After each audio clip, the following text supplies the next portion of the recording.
Previously on AMC's The Walking Dead. I'm Alpha, and we only want one thing from you, my daughter. Do you have any idea who you're talking to?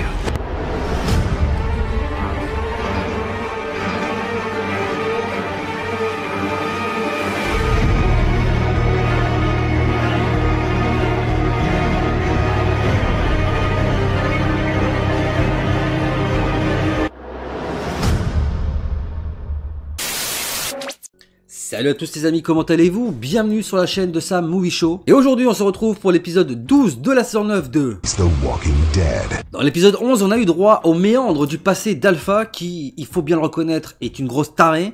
Un épisode d'ailleurs énormément centré sur Lydia, dont on apprendra plus tard que c'est la fille d'Alpha, qui a donc été capturée par le groupe amené par Daryl et Michonne suite à la mort de Jésus dans le cimetière. On a vu également un rapprochement entre Henry et Lydia. Me taper Lydia vu qu'ils sont dans des cellules proches l'une de l'autre. Est-ce que cette histoire entre ces deux personnages aura un impact pour la suite de la saison 9? Je pense que oui. Mais oui, c'est clair. Malheureusement, surtout d'après les trailers qu'on a vus et les théories qui ont fuité par rapport à la possible mort d'Henry. Mais j'y reviendrai plus tard dans la vidéo, voire dans une autre vidéo. Et on a eu droit bien évidemment à un cliffhanger en fin d'épisode avec l'arrivée d'Alpha et des shooters au sein de la colline pour bien entendu récupérer Lydia, en échange d'ailleurs probablement des prisonniers que Alpha et les shooters ont fait, à savoir Luke et Alden. On s'en bat les couilles, on s'en bat les couilles, on s'en bat les couilles. Alors je sais pas trop comment va se passer cet épisode, je pense que ça va être centré justement sur l'altercation possible entre la colline et les shooters, parce que j'ai du mal à croire que Daryl et les siens vont si facilement abandonner Lydia aux mains d'une mère aussi tyrannique et psychopathe. Ça va être tendu parce qu'il y a quand même des prisonniers en jeu, donc je sais pas comment ça va se passer. Moi ce que j'ai peur c'est qu'en fait Daryl refuse de livrer Lydia dans un premier temps, suite à quoi le Alpha mettrait à mort l'un de nos personnages en l'exécutant sous les yeux de ses amis impuissants, et que par la suite Daryl, mis sur le fait accompli, n'aurait pas d'autre choix ni d'autre solution que de livrer Lydia à Alpha. Alors bien évidemment si l'un des deux personnages est amené à mourir, je penche bien évidemment plus sur Alden. On s'en bat les couilles, on s'en bat les couilles, on s'en bat les couilles. Qui à mon avis a moins d'intérêt pour la série que Luke, qui a l'air d'être plus ou moins aimé par les fans. Donc trêve de blabla les amis, on va de suite lancer cet épisode qui va s'appeler Bounty. Pourquoi pas Mars ou Sneakers après tout hein. Putain que cette vanne elle était pourrie. Putain. Et donc c'est parti les amis, on lance tout de suite l'épisode. Let's go. Et l'épisode commence avec Ezekiel et Jerry. Ça faisait un moment qu'on les avait pas revus ces deux-là. Hein. Et Carole, bien évidemment. Et Jerry et Nabila qui ont fait un gosse. Décidément, c'est la saison des gosses, la saison 9. Hein. Tout le monde est enceinte, tout le monde a des gamins. Il a collé son chewing-gum. Ah, c'est dégueulasse, putain. Jerry, merde. Oh my god! Jésus! Ah, putain. Ah, donc en fait, c'est un flashback. On revoit Jésus avant qu'il se fasse buter dans le cimetière quoi. Ah ça fait mal au cœur de le revoir comme ça putain. Donc ça c'est forcément les lois que Michonne a mis en place et écrites. C'est ça, charte des droits et libertés entre communautés.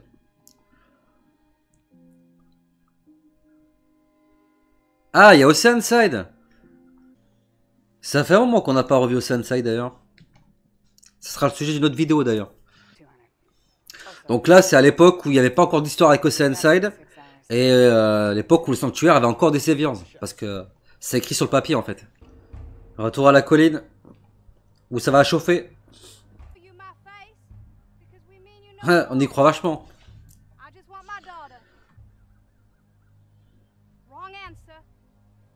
Aïe aïe aïe aïe aïe. Ça arrive en masse. J'aime pas ça du tout.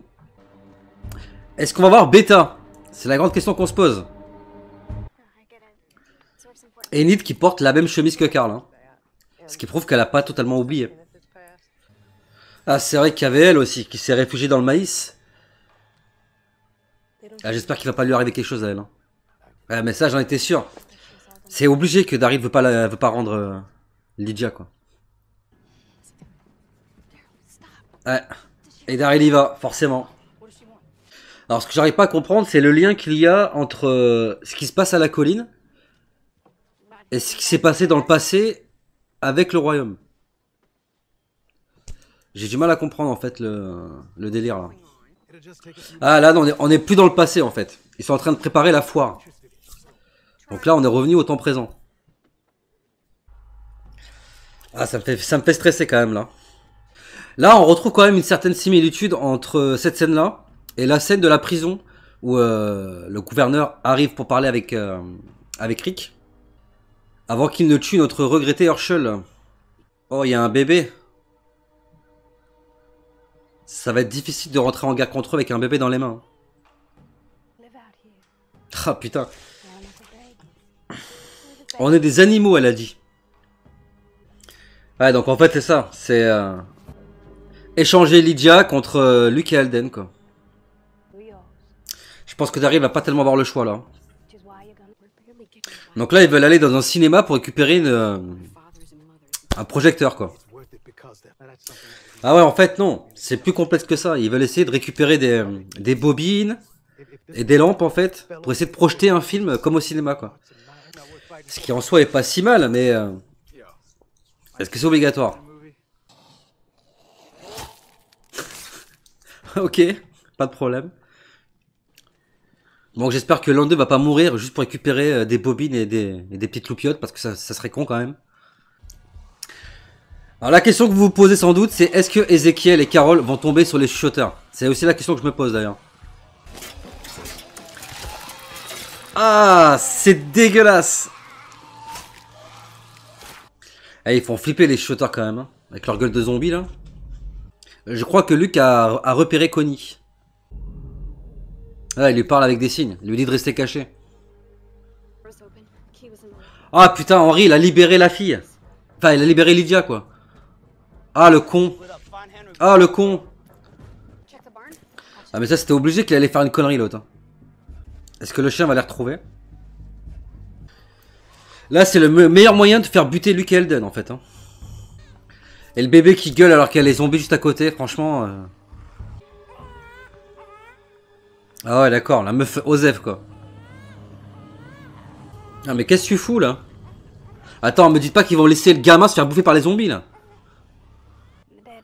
Oh la tarée, putain. Ah putain, c'est chaud pour le bébé là. Oh là là là là, non, non. Ah vas-y Connie, va chercher le bébé s'il te plaît, va le chercher. Le laisse pas crever. Yes. Oh putain, vas-y. Barre-toi, vite. Et ouais, c'est vrai qu'elle, elle est sourde. Elle peut pas entendre si les rôdeurs sont près d'elle. Ah la vache. Ah, faut qu'elle arrive à se sortir de là et très vite. Hein. Oh putain, putain. Ah là là là là. Non, non, non, non. Oh là là. Oh Daryl, merci Daryl. Ah, le sauveur de l'humanité. Ah bah forcément, elle allait pas laisser sa sœur en plan. Hein. Ah, ils ont réussi à récupérer l'ampoule. T'as tout ça pour ça quand même. Et ils aiment bien se faire chier en fait. Pour rien. Oh putain, le con il a paumé l'ampoule, j'y crois pas. Ah bah va la récupérer maintenant toi. Au milieu de tous les zombies.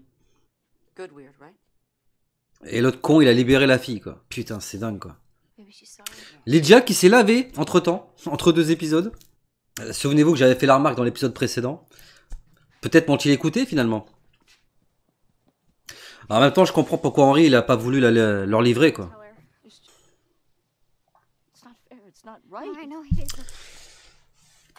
Sacré dilemme quand même hein. De toute façon, ils ont pas tellement le choix. Hein. C'est oui, ils leur livrent Lydia ou ils butent Luke Elden. Hein. Carl. Carl, putain. Ah, quand on y repense, putain, ça fait chier quoi. Elle est quand même courageuse, Lydia. Hein. J'aimerais vraiment que ce soit quelqu'un de bien, cette fille là. Elle a pas l'air méchante en plus. Ou alors elle joue un double jeu. Ah, le bisou, t'as attendu les amis? Ça va tellement foutre la merde ça, j'en suis mais persuadé. Enfin, je parle de la relation entre Henry et Lydia, hein, bien évidemment. Ah, c'est tendu, hein. Non, bah finalement, personne n'est mort. Tant mieux. Tant mieux. La gueule qu'elle a, quoi. Oh, la pute. Ah, mais elle est cinglée, cette meuf. Hein. Oh, enculée. Eh bah, putain, les gars. Ça promet pour la suite. Hein.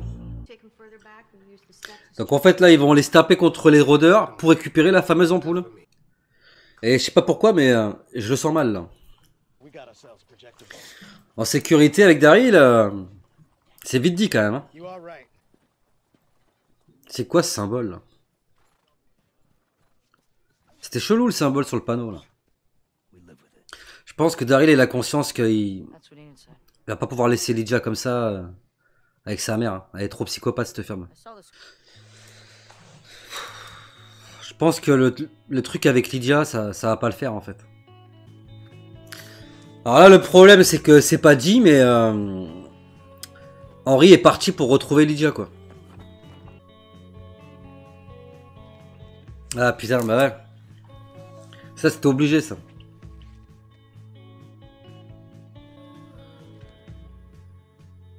Et Daryl veut pas qu'il vienne avec elle. Mais elle va y aller quand même, c'est sûr. Voilà les amis, donc fin de cet épisode 11. Bon, alors je vais quand même ellipser hein, tout le passage avec Ezekiel, Carol, qui pour moi était franchement inutile. Je sais pas ce que vont en penser donc mes collègues youtubeurs Walking Dead qui vont faire également des vidéos review de cet épisode. Mais moi, mon avis général, c'est que je pense que cet épisode, un petit peu à l'image de l'épisode précédent, est un peu un épisode à rallonge qui est là, qui est mis en place en fait pour allonger un petit peu la fin de cette saison 9 qui arrive à grands pas, parce que honnêtement tout l'arc en fait d'Ezekiel et de Carol, c'est pas qu'il sert à rien. Il y a des trucs intéressants qui sont montrés et qui sont dites au cours de ce moment là, notamment le retour de Jésus qui va je pense en chagriner plus d'un, qui ramène donc à Ezekiel cette charte avec les lois qui sont écrites dessus, et que Ezekiel aura la mission d'ailleurs plus tard, certainement pendant la foire, de faire signer par tous les chefs des communautés. Donc on reverra certainement à ce moment-là un petit peu tous les leaders des communautés. Alors la problématique pardon de signer cette charte, c'est que on voit qu'il y a Oceanside et le sanctuaire. Oceanside on les a pas revus depuis un bon moment, et comme je vous l'ai dit plus tôt dans la vidéo, je prépare une vidéo sur Oceanside qui va arriver cette semaine. Mais il y a aussi le sanctuaire, et le sanctuaire comme on l'a bien vu, il n'y a plus personne au sanctuaire. Le sanctuaire est désert, et je me demande même s'il reste encore des Saviors en vie, hormis Alden et Laura d'ailleurs, qu'on n'a pas revu non plus. D'ailleurs on pourrait également se demander où sont passées les femmes du harem de Negan, qui sont potentiellement je pense chez les Oceanside. En tout cas ça me paraît logique vu qu'on les a pas encore revues. Mais en tout cas voilà, je pense qu'en ce qui concerne le sanctuaire, à moins que Negan il pose sa griffe, ce qui serait vraiment pour le coup totalement énorme, et j'espère qu'on verra ça, je vois vraiment pas qui va pouvoir signer cette charte auprès du sanctuaire.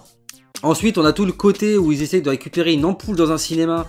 Et c'est trop long. Franchement, c'est trop long pour ce qu'ils ont besoin de faire par la suite. Je comprends l'idée. Je comprends l'importance du truc.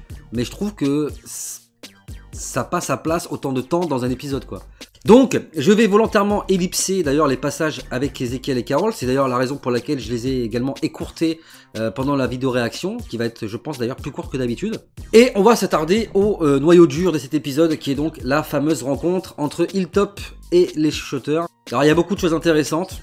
On s'aperçoit de plus en plus de la dangerosité que représente Alpha, avec notamment une scène qui m'a profondément choqué et un peu ému aussi à la fois. C'est ce passage où ils abandonnent un bébé à son triste sort. Alors il faut savoir que Alpha et les chuchoteurs se déplacent au sein des rôdeurs, et ils doivent se déplacer en silence. Donc forcément avoir un bébé au sein de leur communauté, c'est pas la bonne idée. Et c'est encore moins une bonne idée, je pense, de ramener un bébé sur le lieu où potentiellement il pourrait y avoir un conflit.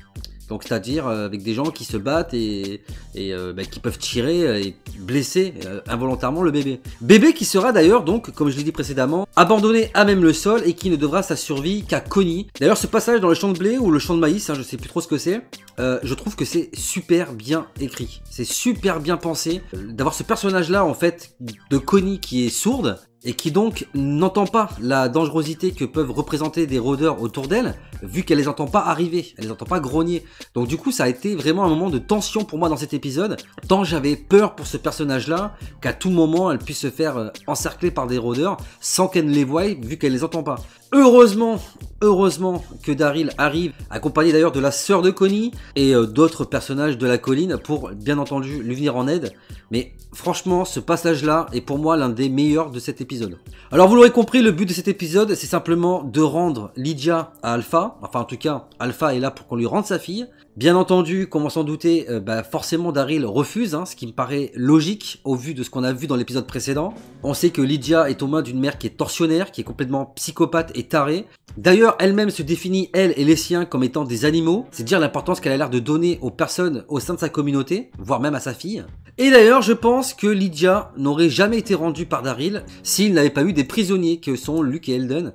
D'ailleurs, je me demande comment ça se serait passé à ce moment-là s'il n'y avait pas eu des prisonniers à échanger. Alors comme je l'ai dit en début d'épisode, j'ai eu un petit peu peur au début parce que je pensais sincèrement que vu le refus de Daryl dans un premier temps de rendre Lydia à Alpha, j'avais peur que pour donner le change, Alpha décide de mettre à mort l'un des prisonniers. Alors je pense clairement, et ça je pense qu'on va tous être d'accord avec ça, je pense que si l'un des deux personnages devait mourir à ce moment-là, je pense sincèrement que c'est Elden qui allait y passer. Dans cet épisode, il se passe pas grand-chose vu que le conflit cesse assez vite, vu que Lydia est rendue à Daryl, non sans mal, car bien entendu, vous l'aurez compris, on a Henry qui nous a fait encore une connerie d'ailleurs, en essayant tout simplement de libérer Lydia, ce qu'il va faire d'ailleurs, et en l'emmenant dans cette petite cabane qu'on avait vu dans quelques épisodes précédents, la fameuse cabane où les ados s'étaient rendus donc avec Henry pour picoler tout simplement. Alors Henry sera rattrapé donc par Enid, qui a pas forcément envie de voir son petit copain se faire buter parce que Henry a pas envie de rendre sa petite chérie. Alors c'est assez paradoxal parce que d'un côté on a Enid qui veut pas voir son petit copain mourir, mais de l'autre côté on a aussi Henry qui commence à tomber amoureux de Lydia et qui a pas forcément envie de la livrer à une mère complètement tyrannique et complètement dangereuse, qui je le rappelle avec son groupe ont quand même buté Jésus. Donc on peut comprendre l'inquiétude d'Henry, surtout au vu de ce que Lydia leur a révélé dans l'épisode précédent. Donc malgré tout, Lydia va décider de se rendre, d'après ce que je comprends c'est pour sauver simplement les prisonniers d'un côté, mais aussi d'un autre côté accepter son sort. D'ailleurs je pense que le fait de voir sa mère venir la chercher, ça la surprend elle-même, car elle le dit elle-même que c'est pas dans ses habitudes de réagir comme ça, et que quelque part elle enfreint ses propres règles. Parce que comme elle l'expliquait dans l'épisode précédent, lorsque l'un d'entre eux est mordu ou sur le point de se faire tuer ou même prisonnier, il est tout simplement laissé à l'abandon par le reste de sa communauté. Donc voilà tout ce que je peux dire pour cet épisode, parce que vraiment il s'est pas passé grand chose. Encore une fois, un arc scénaristique autour de Carol et d'Ezekiel qui a pas servi à grand chose. Et le fait qu'on ait rendu Lydia à Alpha, il n'y a pas tellement grand chose à dire. Si ce n'est le fait que l'on peut déjà envisager ce qui va se passer dans la suite de la saison 9. À savoir que dans cette fin d'épisode, on a vu que Henry s'est simplement échappé de la colline pour retrouver Lydia. Mais ça, on s'y attendait déjà. Et ça rejoint ce que je vous ai dit dans l'épisode précédent également. À savoir qu'Henry, il va forcément essayer de retrouver Lydia. En plus de ça, ça rejoint totalement ce que je vous ai déjà dit dans l'épisode 10. Et au vu du trailer de l'épisode 12, ça ne fait que confirmer ce que je vous avais déjà dit. À savoir que Henry va essayer encore une fois de retrouver Lydia, très certainement d'ailleurs pour l'arracher à la condition exécrable qu'elle peut avoir auprès de sa mère et de cette communauté que sont les chuchoteurs. Malheureusement, il va se faire capturer par Beta, et Daryl, qui est parti donc avec Connie pour essayer de retrouver et de récupérer Henry, va très sans doute dans l'épisode 12 se confronter à Beta. Il va très certainement d'ailleurs se battre contre lui et perdre le combat. Alors moi j'ai quand même un peu peur, j'ai vraiment peur pour l'épisode prochain, parce que je pense qu'il y a deux personnages qui sont sur la sellette et qui ont de très fortes chances de mourir. C'est Connie d'une part et de l'autre côté Henry. Alors d'ailleurs on a quelque chose qui a fuité. Alors je sais plus si c'est par rapport à Spoiling Dead Fan ou un site un petit peu similaire, mais apparemment il aurait été dit que Henry allait se faire tuer. Et dans le trailer de l'épisode 12, on voit clairement que en fait Alpha, d'après ce que j'ai pu comprendre du trailer, va demander à Lydia d'éliminer Henry. Et là où ça me fait peur par rapport à Connie également, c'est que dans le trailer où on voit Daryl se battre contre Beta, il n'y a pas Connie. Alors est-ce que ça voudrait dire que Connie va se faire buter par les chuchoteurs et c'est ce qui va engendrer le conflit entre Beta et Daryl? Pour l'instant je peux pas vous en dire plus parce qu'il y a aussi le fait que Beta va capturer Henry. Et enfin mesdames et messieurs, dans l'épisode 12, donc dans l'épisode prochain, on va enfin voir Beta. Donc est-ce que cela ne vous donne pas envie d'être à la semaine prochaine? En tout cas, moi oui. Donc voilà les amis, tout ce que je peux vous dire pour cet épisode. C'est pas un épisode qui était nul, mais un épisode un petit peu à rallonge, je trouve, où il s'est passé des trucs, voilà, que je pense qu'on aurait pu tout simplement supprimer de cet épisode et rajouter d'autres trucs pour ajouter un peu plus de tension.